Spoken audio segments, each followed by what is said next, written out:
Welcome to a rather warm and sunny Morocco for the launch of this, the new Range Rover. Now, Range Rover has a bit of a history with Morocco because the original Range Rover back in 1970 was due to be launched in Morocco, but because there were some strikes, they got as far as Cornwall.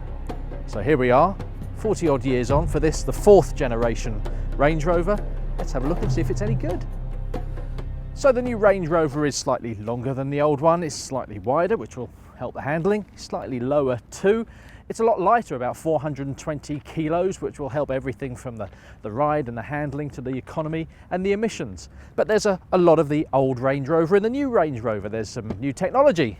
The old one never used to do that, but the old one has always done this. So lots to please the traditionalist Range Rover fan. Let's have a look inside. Her Majesty the Queen is a Range Rover owner and a big Range Rover fan, but like owners of the previous model, she's probably moaned about the lack of rear space and how difficult it is to get in. So here we go. This car sits on a longer wheelbase than before, so legroom is much improved and access is improved too, although it's still not fantastic back here. There is a long wheelbase Range Rover on the way. What is great is this full-length panoramic sunroof. It's a wonderful thing, really brightens up the cabin, and an option I think is well worth ticking on the options list.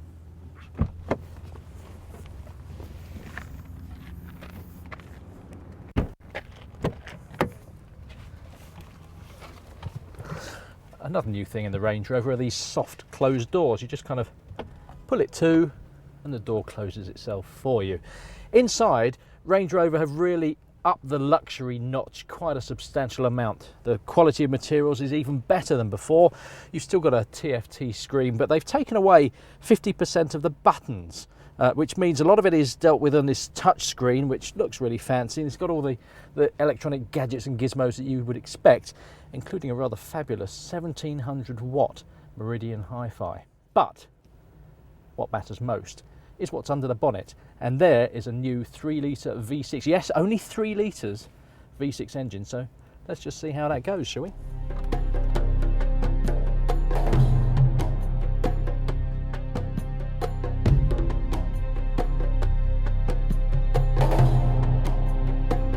This may be just a 3-litre V6 under the bonnet, but because the Range Rover has lost so much weight, as I said, it's 420 kilos, which is roughly 5 big blokes in a car, then the performance level is pretty much the same as the 4.4 V8 in the old car. I also really like the characteristics of this engine. It's really smooth, it's quite responsive, it doesn't have the sheer grunt of the 4.4 V8, but it has real economy benefits. Land Rover is claiming an average combined figure of 37.7 mpg. Now in the real world you'll probably be getting around 30, 32, but believe it or not, that's about the average that most people seem to be getting in the much smaller Evoque. As I said, performance is pretty good. It does miss out on some of the oomph that the V8, which is still available, has. I drove that car yesterday and it turned into something of a sports car. The car's a wider track, and the V8 gets some clever gizmos around the rear differential of the car to make it sit flatter. You don't get that in this, but I don't think you need it. So it's wider, it handles really well. It's no sports car, it still feels like a big tall car, but so much better than before. The best things for me though are the refinement. This car is seriously quiet. It's been measured, and around town it's actually quieter than a Bentley, and at 100 miles an hour it's quieter than an Audi A8. Now, considering it's still quite a big bluff fronted car, that's a pretty incredible achievement, and you really notice it driving around. Things are just serene. Land Rover have really upped the serenity level in this car. The other thing is how this car glides. Now, we've driven it, as you can probably see, over some pretty horrible terrain over the past few days. And yes, a Land Rover, a Range Rover, will take you into places that you just wouldn't dream of taking a car, and all the while you're in this kind of big, comfy living room, which is just amazing. But on normal roads, I'm talking pretty rubbish British roads, this car will glide in a way that it hasn't glided before. Again, it's up the serenity level.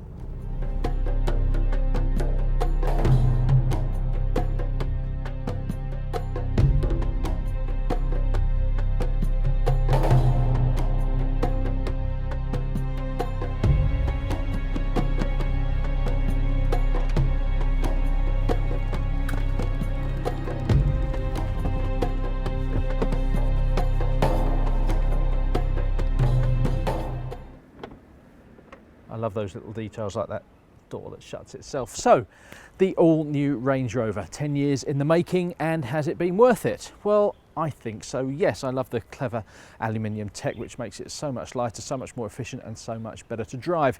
It's not perfect. For example, it could really still be a little bit more space in the back and getting in and out, because the wheel arch is still not exactly easy.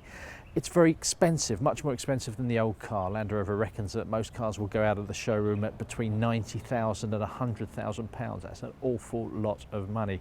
And there's a few ergonomic things that I'm not too keen on. I don't think there's anything wrong with a few buttons, not that fond of the touchscreen system, and I will be forever unlocking the door when I'm trying to put the window up. That said, everything is just that much better. This is a luxury car, good and proper, but it's a luxury car that can go places where no other luxury car can go.